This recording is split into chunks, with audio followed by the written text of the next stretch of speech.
Hello students, welcome again to Jagat Sir Physics class, and we always say the finest and easiest way we represent to you to solve the concepts of physics and to learn the concepts of physics. And we also try to represent any derivation, any numerical in such a easiest way that you can understand very easily.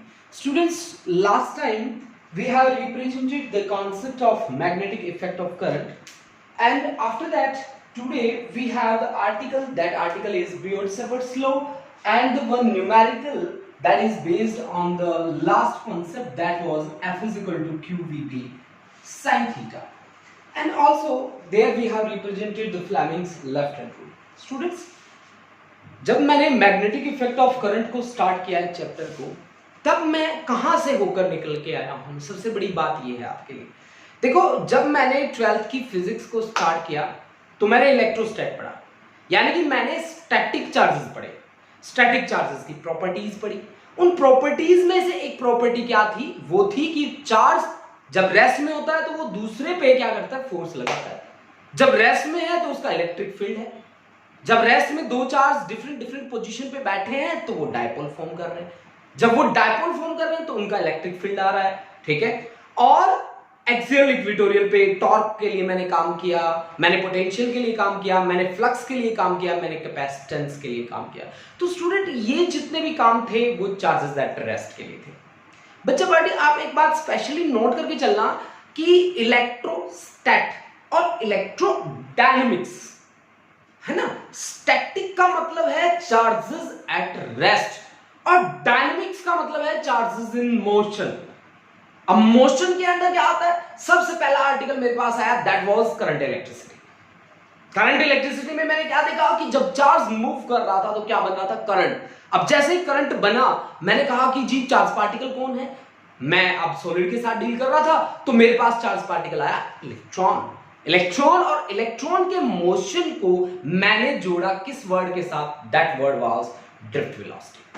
Student, मैं जब drift velocity पे चला तो drift velocity पे मैंने Ohm's law को भी study किया, उस पे बेस हो गए।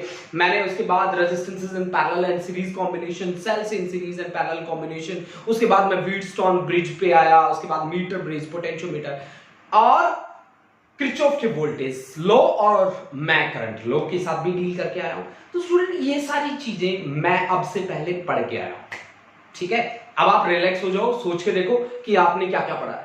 इलेक्ट्रोस्टैट पढ़ा है, करंट इलेक्ट्रिसिटी पढ़ा है, आपने जो कुछ पढ़ा है, अब कहीं ना कहीं हम उन्हीं चीजों पे बेस होके थोड़ा सा आगे बातें करेंगे। जब मैंने आगे बातें शुरू करनी स्टार्ट करी तो मेरे पास सबसे पहला काम आया, वो था ऑरेस्टेड्स एक्सपेरिमेंट। ऑरेस्टेड ने कहीं ना कहीं इलेक्ट्रिसिटी और मैग्नेटिज्म के बीच रिलेशन को एस्टेब्लिश करने की कोशिश करी। स्टूडेंट्स, आप मेरी बात को बिल्कुल ध्यान से सुनिए बेटा। ये बातें जो मैं आपको बता रहा हूं, ये कहानी है। इस कहानी को आप बहुत अच्छी तरह से सुने, ठीक है। इसके कहीं रट्टे मारने की आपको कोई जरूरत नहीं है। कहीं कहीं आप सोचें कि हाँ जी हम रट्टे मार लें, ना, आपको कहीं रट्टे नहीं मारना, ठीक है। क्या मारने हैं आपको मारे हैं रट्टे? अच्छा चलो, हमारे कुछ बच्चों ने रट्टे भी मारे हैं भाई। तो देखो, हमें इनके कॉन्सेप्ट्स को समझना है कि इनके बिहाइंड द सीन क्या हुआ है, ठीक है ना। हमें पीछे जाना है इनके और सोचना है, उन पे न्यूमेरिकल्स भी बना के चलने। तो स्टूडेंट, मैंने क्या कहा कि जब मैं इलेक्ट्रोस्टैट से निकल गया, करंट इलेक्ट्रिसिटी से निकल गया, आके मैं पढ़ा किस पे, ऑरेस्टेड पे। ऑरेस्टेड के एक्सपेरिमेंट ने मुझे बताया कि कहीं ना कहीं इलेक्ट्रिसिटी और मैग्नेटिज्म में कोई ना कोई रिलेशन होता है। फिर मैंने एक कॉन्सेप्ट किया, दैट कॉन्सेप्ट वाज कि मैं किसी चार्ज पार्टिकल को अगर यूनिफॉर्म मैग्नेटिक फील्ड में रख दूं, then how much force will it experience. देखो, अब तक मैं कितनी फोर्सेस की बात करता था। अब तक मैं क्लास 11th में जब मैं गया तो मेरे को पता चला कि यार फोर्स इज इक्वल टू क्या होता है, मास इनटू एक्सेलरेशन होता है। नंबर 1 मेरे को एक फोर्स का पता चला, ठीक है।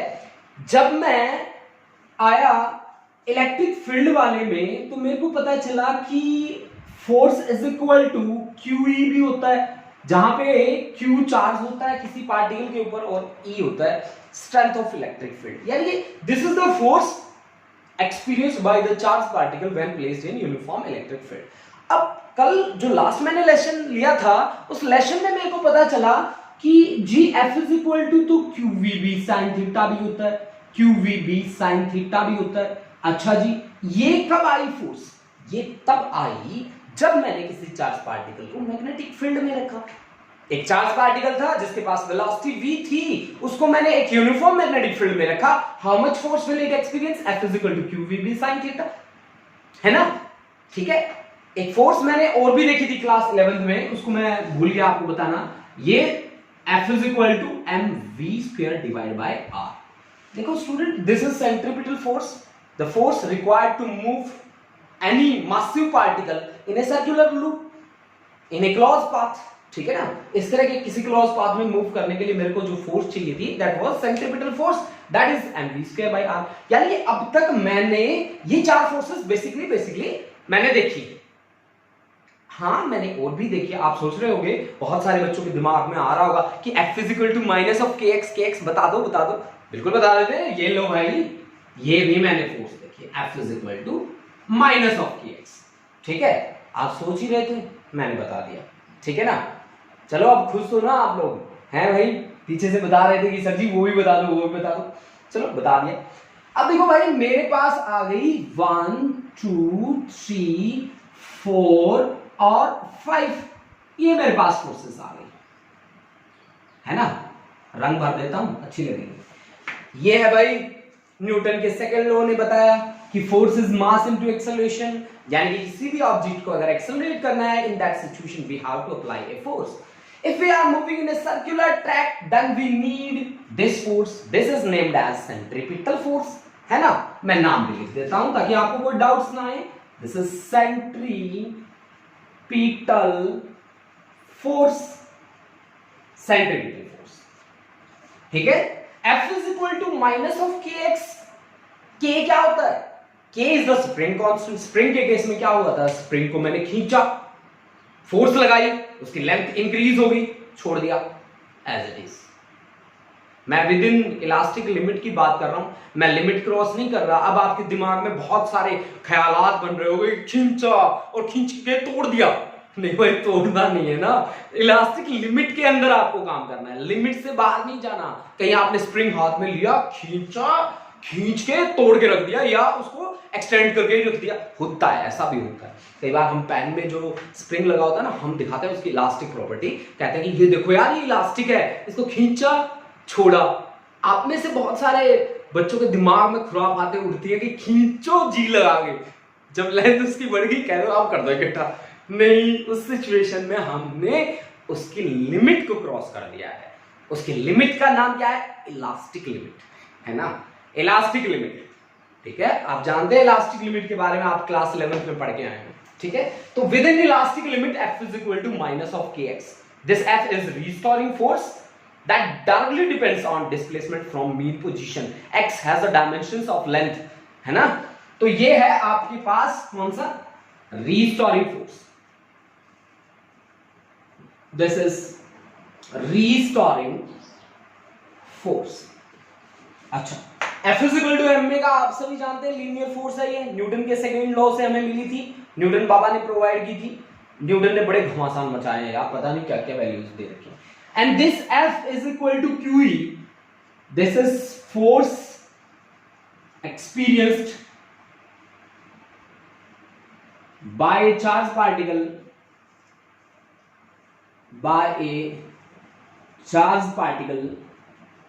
when placed in uniform electric field. When placed in uniform electric field, भाई, uniform electric field. Okay students? Okay. And the last one, this F is equal to QVB sin theta, that we have studied in last lecture. That was force experienced by the charged particle when placed in uniform magnetic field. This F is equal to QVB sin theta. What is it? This is force experienced by a charged particle when placed in placed in uniform magnetic field, uniform magnetic field, magnetic field की unit को बताने वाले का नाम क्या था? एक का था टेस्ला, एंड दिस इज ऐसा यूनिट, और इलेक्ट्रोमैग्नेटिक सीजीएस यूनिट क्या थी उसकी? Gauss, and 1 gauss is equal to 10 raised to power minus 4 Tesla. Students, take a screenshot. After that we will move to our next concept. देखो, जब मैं कल आपको लेक्चर दे रहा था तब मैंने आपको बहुत ही तगड़ा एक लेक्चर दिया था. That lecture was about the force experienced by the charged particle when placed in uniform electric field. वो लेक्चर था F is equal to QVB sin theta पे ही था. अगर आप लोगों ने पढ़ लिया है then it's very good. अगर नहीं पढ़ा है तो आप एक बार रिवाइज कर लें, और उसी पे बेस होके हम एक न्यूमेरिकल को भी सॉल्व कर लेते हैं. अच्छा लगता है जब हम न्यूमेरिकल सॉल्व करते हैं, मजे भी आते होते हैं, और आप लोगों को भी शायद से अच्छा लगता होता है जब आप हर एक कॉन्सेप्ट के पीछे चल के एक एक न्यूमेरिकल करते हैं ना. ठीक है, अगर आपको कोई डाउट भी आए इन कॉन्सेप्ट्स पे तो स्टूडेंट्स आप मेरे को व्हाट्सएप कर सकते हैं, आप कमेंट पे जाके कमेंट भी कर सकते हैं, आपकी मर्जी है.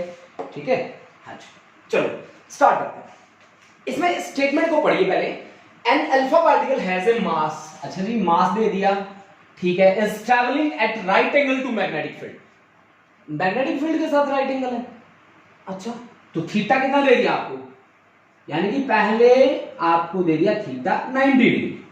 अच्छा जी, with a speed of, speed दे दी आपको 6 × 10⁵ मीटर पर सेकेंड, है ना. The strength of magnetic field is 0.2 tesla. तो B इज इक्वल टू क्या दे दिया आपको? 0.2 टेस्ला, है ना.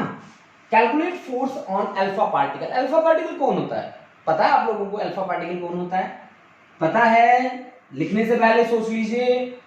पता है? नहीं है? हीलियम, ये होता है He4. इसके पास चार्ज कितना होता है? Q इज इक्वल टू, इसके पास चार्ज होता है 2 यूनिट पॉजिटिव चार्ज होता है इसके न्यूक्लियस के पास 2e. तो 2e, E की वैल्यू कितनी है? 1.6 × 10⁻⁻19 कूलम. ठीक है, this is the charge. Now what we have to find out, calculate force on alpha particle and its acceleration. तो ये मुझे लगता है एक चार्ज पार्टिकल है. हाँ है चार्ज पार्टिकल. मुझे लगता है इसको मैग्नेटिक फील्ड में रखा है. हाँ रखा है. और मुझे ये भी लगता है कि इसकी वेलोसिटी और मैग्नेटिक फील्ड के बीच एंगल 90 है. बिल्कुल है. तो है तो वेट किसका कर रहे हो? लगा दो कॉन्सेप्ट. याद आ रहा है कॉन्सेप्ट? आएगा. चलो ठीक है. F इज इक्वल टू कौन सा लगाऊं? QVB sin थीटा लगा देता हूं. अब आप मेरे को बताइए चार्ज कितना है जी? चार्ज है 2 × 1.6 × 10⁻⁻19. मैग्नेटिक फील्ड का स्ट्रेंथ कितना दे रखा है? 0.2 टेस्ला, यानी कि 2 × 10⁻⁻1. यार चलो, sin 90 की वैल्यू कितनी होती है? V को ऐड किया मैंने. V 6 × 10⁵ into 6 × 10⁵ into sin 90. sin 90 की वैल्यू 1 होती है भाई. ठीक है. अच्छा जी, 2 2 जा 4 और 4 6 जा 24. 24 into 1.6 into 10⁻⁻20 minus 15, है ना. ठीक है जी. अब 16 को कैसे करोगे? ये आ गया 240. ठीक है. और 24 6 जा कितना होता है? ये 144. 483, यानी कि ये आपके पास आया 38.4 × 10⁻⁻15. यानी कि ये आ गया 3.84 × 10⁻⁻14. क्या आता है? फोर्स क्या होती है? फोर्स की यूनिट क्या होती है? न्यूटन, है ना. निकाल दिया, आंसर है. अब आपसे एक बात और भी पूछी गई कि आप एक्सेलरेशन भी बता दीजिए, लगे हाथ बता दें. क्या बात होगी? मुझे न्यूटन वाली बातें भी तो याद है ना. मुझे कोई ये F = QVB sin थीटा थोड़ी ना याद है. साथ साथ सारी बातें याद है मुझे. F = ma. F आपको दे रखा है 3.84 × 10⁻⁻14. मास ऑफ पार्टिकल भी आपको दे रखा है 6.65 × 10⁻⁻27 और इनटू एक्सेलरेशन. तो A = 3.84 × 10⁻⁻14 डिवाइड बाय 6.65 × 10⁻⁻27. कर लो सॉल्व. बहुत सारे बच्चे सोच रहे हो कि आप ही कर दो, मैं ही कर देता हूं, चलो कोई भी।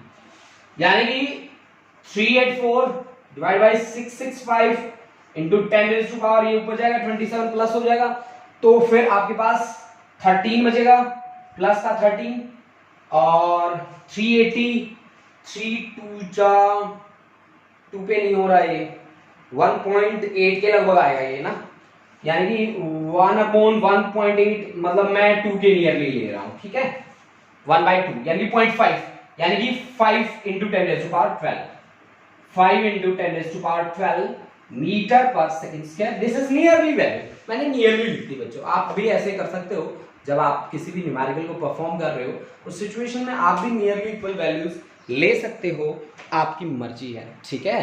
पर ध्यान रखना है आप कहाँ काम कर रहे हो। अगर IIT JEE में जाके सम को सॉल्व कर रहे हो और कह रहे हो नियरली इक्वल लिखूंगा वैल्यू, नहीं चलेगा, ठीक है।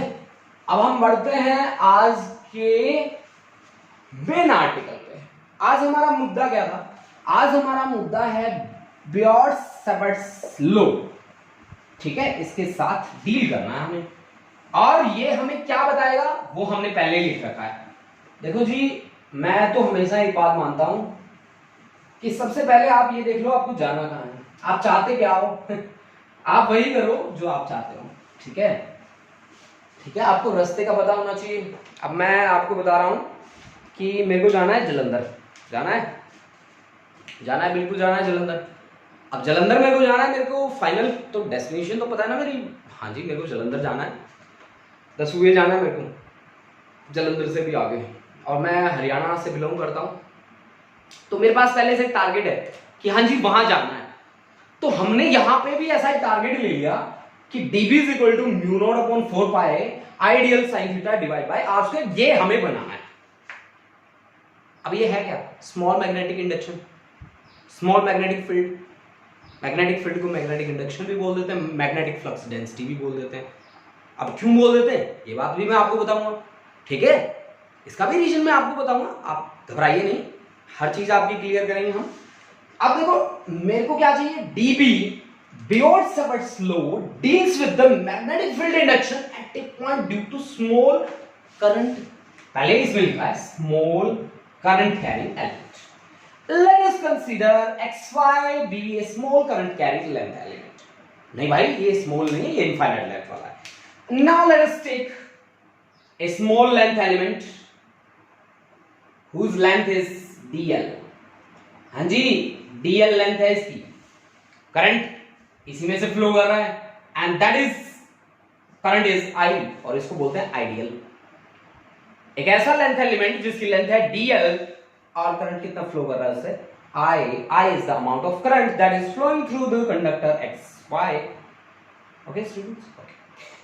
अब देखो मान लो कि मुझे किसी पॉइंट P पे जाके मैग्नेटिक फील्ड निकालना है, इस P पॉइंट पे मैग्नेटिक फील्ड निकालना है, और ये मेरा जो सेंट्रल पॉइंट है that is O, OP is equal to R and this OP makes an angle theta, theta angle बनाता है। DL और R के बीच एंगल कितना लिखा मैंने, theta. Theta is the angle between DL and R।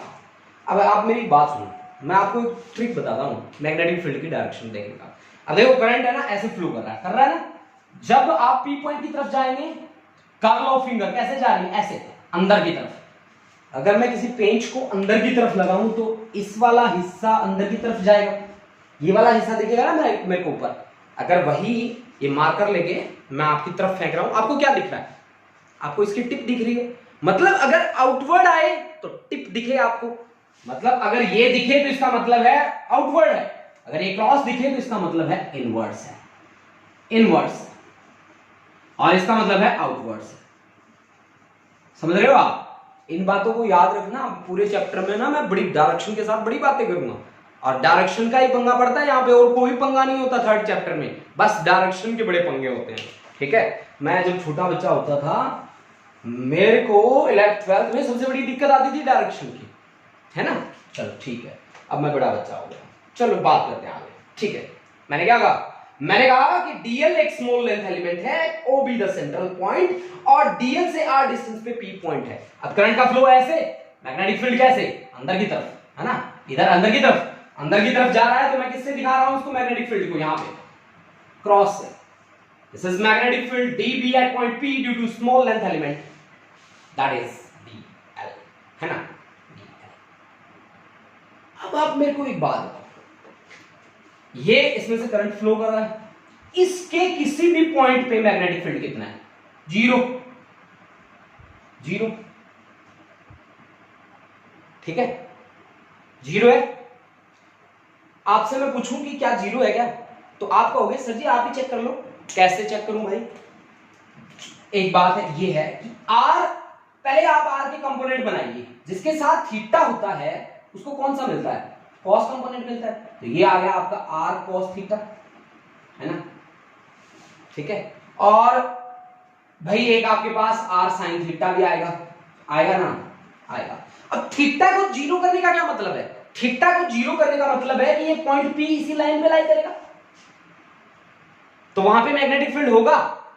कभी नहीं होगा। इस लेंथ एलिमेंट के ऊपर मैग्नेटिक फील्ड जीरो है, जिसमें से करंट फ्लो कर रहा है। आपने यही बताया ना मेरे को कि अगर ये एक करंट कैरिंग कंडक्टर है तो मैग्नेटिक फील्ड कैसे होता है? Curl of finger, right hand की curl, rotation of fingers represent the direction of magnetic field. Simple सी बात बताई थी ना आपने मेरे को कि ये करंट कैरिंग कंडक्टर है, इसके चारों ओर मैग्नेटिक फील्ड होता है, कंसेंट्रिक सर्कल की फॉर्म में, ऐसे ऐसे होता है। आप ही लोगों ने मेरे को बताई ना ये बात। तो मैं इस पे मैग्नेटिक फील्ड मान सकता हूं क्या? ना ना ना, बिल्कुल नहीं मान सकता, नहीं मान सकता, नहीं मान सकता ना, नहीं मान सकता, ठीक है। अब आप मेरे को बताओ कि थीटा जब जीरो हो जाए तो आर cos जीरो की वैल्यू कितनी होती है? 1। मतलब जब थीटा जीरो हो गया तो वैल्यू आ रही है, कुछ ना कुछ आ रही है ना, आ रही है। और यहां जब थीटा जीरो हो जाए तो वैल्यू भी आ रही है, जीरो। तो यानी कि मेरे को डिपेंडेंसी मैग्नेटिक फील्ड की किस पे लेनी है? साइन पे लेनी है, क्योंकि वो मेरी कंडीशन को सेटिस्फाई कर रहा है कि थीटा अगर मैं जीरो कर देता हूं रिजल्ट जीरो हो जाता है, कि मैग्नेटिक फील्ड जीरो हो जाता है, क्योंकि इस कंडक्टर पे मैग्नेटिक फील्ड क्या है? Zero. According to Biot and Savart, the small magnetic induction at point P is directly dependent on the current flowing through the conductor XY। देखो मैं फाइनल रिजल्ट को देख के ही बातें कर रहा हूं। dB directly proportional to I, कि मैग्नेटिक फील्ड यहां पे जो बनेगा किसके कारण बना रहे हो आप? करंट के कारण बना रहे हो, तो आप क्या करोगे? Directly dependent on current and directly dependent on I dl and sine of angle between dl and r, sin of theta। और जिस तरह से Coulomb's law inverse square law को ओबे करता है, in similar way this also obeys the inverse square law. This is 1 by r square, ठीक है, 1 by r square, inversely proportional to square of distance between point P and O। O point is the midpoint of small length element whose length is dl, and P be the observation point where we have to find out the value of magnetic induction, है ना? हाँ, अब देखो इन सभी को combine कीजिए तो dB directly proportional बन जाता है किसके? I dl sin थीटा, है ना भाई, divide by r square. Proportionality का साइन हटाओगे तो क्या करना पड़ेगा? क्या करना पड़ेगा? किसी कांस्टेंट से मल्टीप्लाई करना पड़ेगा। तो dB is equal to k I dl sin theta divide by r square. अब टैल का जब मचेगा जब मैं k की वैल्यू बताऊंगा आपको, है ना? k की वैल्यू क्या होनी चाहिए? फाइनल रिजल्ट को देख के बोल दो। मैंने पहले ही बताया था आपको मेरे को जलंधर जाना है, तो हमें कहां जाना था? इस पे जाना था ना। तो dB is equal to mu naught upon 4 pi दिख रहा है, where k is equal to, k क्या होगा फिर? k is equal to mu naught upon 4 pi, mu naught upon 4 pi, जिसकी वैल्यू कितनी होती है? 10 raised to power -7 होती है mu naught upon 4 pi की value.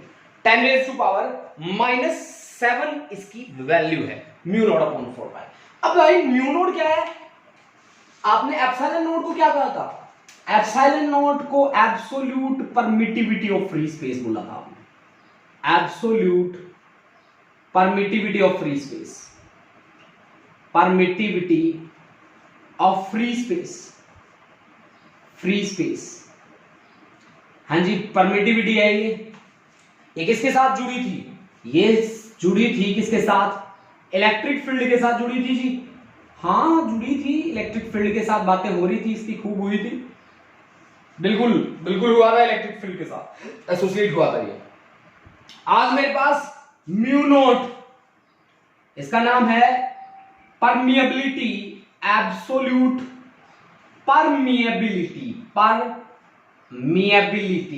Permeability of free space. अब ये किसके साथ जुड़ा है? परमिट में परमिएबल में फर्क होता है। परमिट होता है, परमिएबल होता है अपने में से कितना पास कर देने की उसकी क्षमता है। शुद्ध हिंदी बोला हूं, ठीक है। एब्सोल्यूट परमिएबिलिटी, तो ये ऐसी बात है जो मैग्नेटिक फील्ड के साथ जुड़ी है। This is the thing which is associated with magnetic field, ये मैग्नेटिक फील्ड के साथ जुड़ी है, ठीक है। परमिएबिलिटी की, कितना परमिएबल है कोई मीडियम, है ना। अब बीच में जो फ्री स्पेस आता है उसकी परमिएबिलिटी हमने यूज की है, और उसकी वैल्यू म्यू नॉट की वैल्यू कितनी आती है हमारे पास? म्यू नॉट की वैल्यू आती है कितनी? which implies mu naught is equal to 4 pi into 10 raised to power minus 7। अब क्या k की वैल्यू चाहिए? dB मैग्नेटिक फील्ड की unit tesla, r square means metre square. अच्छा, current ampere, dl means metre, एक मीटर से metre cancel, हमने बैठे बैठाए यूनिट बना दी 4 pi into 10 raise to power minus 7 tesla metre पर एम्पियर। टेस्ला मीटर पर ampere. Sine theta cos theta की यूनिट मत सोच लेना, कहीं कह दोगी सर जी साइन थीटा इसकी यूनिट भी लिख दो, मैं नहीं लिख पाऊंगा यार, ठीक है। अच्छा जी, अब बहुत सी जगह पे यूनिट में थोड़े पंगे हो जाते हैं। हमने फाइनल रिजल्ट तो निकाल दिया, that result is dB is equal to mu naught upon 4 pi I dl sin theta divided by r square। चलो बात बनी। अब पंगे कहां हो जाते हैं? पंगे हो जाते हैं जहां वेबर लिखा हो वहां पंगा हो जाता है। अब वो पंगा हम अभी खत्म कर देते हैं ताकि आपको कोई प्रॉब्लम ना हो इन फ्यूचर इस कॉन्सेप्ट के साथ। देखो, आपने इलेक्ट्रिक फ्लक्स वर्ड यूज किया था। जब आपने इलेक्ट्रिक फ्लक्स वर्ड यूज किया, देखो मैं इनको पैरेलली चला रहा हूं कहीं ना कहीं। इलेक्ट्रिक फ्लक्स आपने वर्ड यूज किया, phi E, that was electric field का डॉट प्रोडक्ट किसके साथ? एरिया के साथ किया ना आपने इलेक्ट्रिक फ्लक्स यूज। अब मैं यूज कर रहा हूं किसको? मैग्नेटिक फ्लक्स को। मैग्नेटिक फ्लक्स क्या है? फाई बी, मैग्नेटिक फील्ड का डॉट प्रोडक्ट किसके साथ? एरिया के साथ। लिख सकता हूं, बिल्कुल लिख सकता हूं। इसको मैं बहुत ही अच्छे तरीके से आगे एक्सप्लेन करूंगा, अब तक मैं यूनिट्स बता रहा हूं आपको, ठीक है। अब देखो, magnetic flux per unit area is equal to, magnitude ले रहा हूं मैं, magnetic field into area, theta को मैं 0 ले रहा हूं ना, तो डिवाइड बाय एरिया, एरिया से एरिया। तो यानी कि मैग्नेटिक फ्लक्स अपॉन एरिया का नाम क्या होता है? Magnetic flux density. इसको बोलते हैं magnetic flux density, that is equal to magnetic field, है ना। अब मैग्नेटिक फील्ड फ्लक्स की यूनिट क्या होती है? मैग्नेटिक फ्लक्स की यूनिट का नाम है वेबर। ऐसा यूनिट वेबर है। This is magnetic field into area, यानी कि magnetic field is equal to weber upon area की यूनिट क्या होती है? एरिया की होती है metre square. This is weber per metre square. This is also equal to tesla. Magnetic field की यूनिट का नाम है tesla. Tesla is weber per metre square. Alright, okay. देख लीजिए आप एक बार इस बात को, जो मैंने आपको बातें बताई हैं वो मैग्नेटिक फ्लक्स की बातें मैंने आपको बताई हैं। मैंने कहा मैग्नेटिक फ्लक्स की यूनिट का नाम होता है वेबर, और मैग्नेटिक फ्लक्स होता है magnetic field into area. Magnetic field multiplied by area. तो magnetic field is equal to flux upon area, ठीक है। Flux upon area, magnetic field is equal to flux upon area. Flux की unit का नाम क्या है? वेबर। एरिया का क्या नाम है? एरिया का मीटर स्क्वायर। तो वेबर पर मीटर स्क्वायर किसके बराबर हुआ? वेबर पर मीटर स्क्वायर किसके बराबर हुआ? Magnetic field. मैग्नेटिक फील्ड की यूनिट का नाम क्या है? टेस्ला। ठीक है, तो वो किसके इक्वल है? टेस्ला के इक्वल है। तो अब देखो स्टूडेंट, अब मेरे पास यहाँ पे वर्ड यूज हुआ है साइन थीटा, और जब भी मेरे को साइन थीटा दिखता है, दिखते ही मेरे दिमाग में एक बात आती है कि यार कहीं ना कहीं मैं इसको वेक्टर प्रोडक्ट के साथ एसोसिएट कर सकता हूं। अब बिल्कुल मैं कर भी सकता हूं उसको वेक्टर प्रोडक्ट के साथ एसोसिएट, ठीक है। तो क्यों ना ये काम भी कर ले लगे हाथों, है ना। कोई गलत बात तो नहीं है भाई, कर लेते हैं, बिल्कुल ठीक है। कर लेते हैं इस बात को भी। अब आप मेरे को एक बात बताओ कि आप कहते हो कि अगर मेरे पास दो वेक्टर हैं, एक है ए वेक्टर और दूसरा है मेरे पास बी वेक्टर, और दोनों के बीच एंगल है थीटा, तो ए वेक्टर का क्रॉस प्रोडक्ट बी वेक्टर के साथ क्या होता है?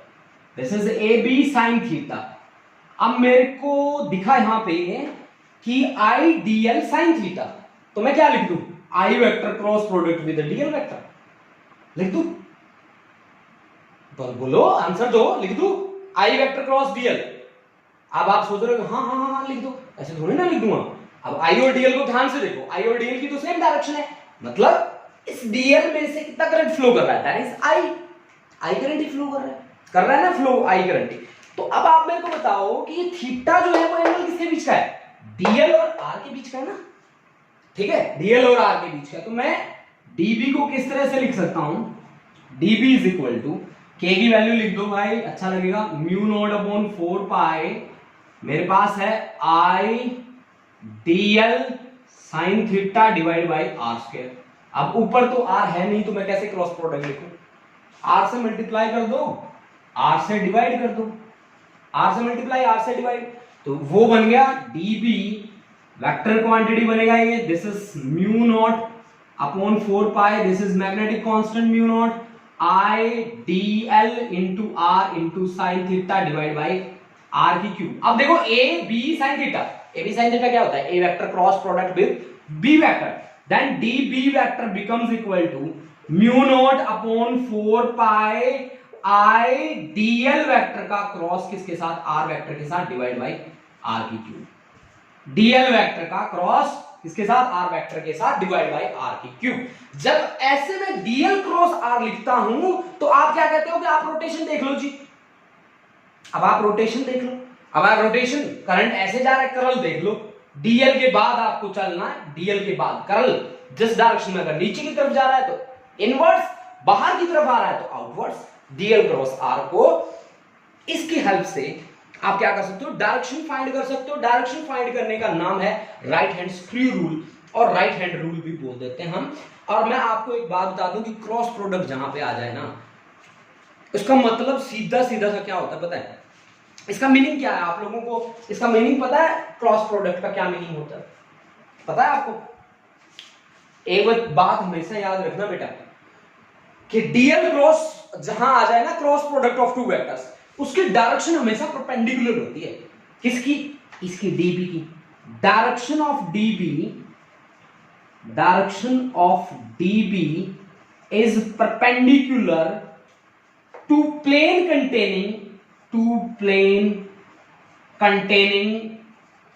containing DL vector and R vector, DL vector and R vector। DL और R जिस प्लेन में लाई करते हैं ना, उसका परपेंडिकुलर डायरेक्शन बनेगा किसका? DB का। मतलब क्या है यहाँ पे? इनवर्स का मतलब क्या है? ये हमारा बोर्ड है अंदर की तरफ, अगर आउटवर्ड्स होता तो ये हमारा बोर्ड होता, ये हमारा प्लेन होता, और मैग्नेटिक फील्ड किस तरह से निकल रहा होता? बाहर की तरफ, ठीक है, बाहर की तरफ। तो देखते हैं स्टूडेंट, अब कुछ एक हम बातें और भी करते हैं, ठीक है। ये कुछ एक इंपॉर्टेंट बातें थी जो हमने यहाँ पे परफॉर्म करी। अब हम थोड़ी सी सिमिलरिटी डिसिमिलरिटी की भी बातें करेंगे, कूलम्ब्स लॉ के साथ कहीं ना कहीं इसको एसोसिएट करने की कोशिश करेंगे। देखिए चलो, अब देखिए कुछ एक फीचर्स हैं बायट-सावर्ट्स लॉ के जो हम पढ़ते हैं। एक बात यहाँ पे क्लियर लिखी गई है कि valid for symmetrical current distribution, मतलब एक समान जहां पे करंट डिस्ट्रीब्यूशन हुआ है उसी के साथ डील करता है, एसिमेट्रिक डिस्ट्रीब्यूशन के साथ ही डील नहीं करता। दूसरी बात देखिए कि d B means this is a magnetic field due to small current carrying length element. This is a magnetic field due to small current carrying length element, and this is analog to Coulomb's law in electricity। Obviously dB is inversely proportional to square of distance, है ना?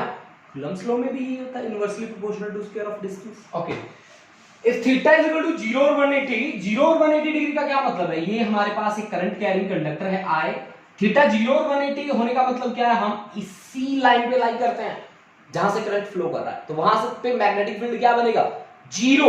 And this is the most important thing students you have to keep in mind, okay, कि अगर आप किसी current carrying length element के ऊपर ही जा रहे हैं तो वहां आपको कोई मैग्नेटिक फील्ड नहीं मिलने वाला, ठीक है।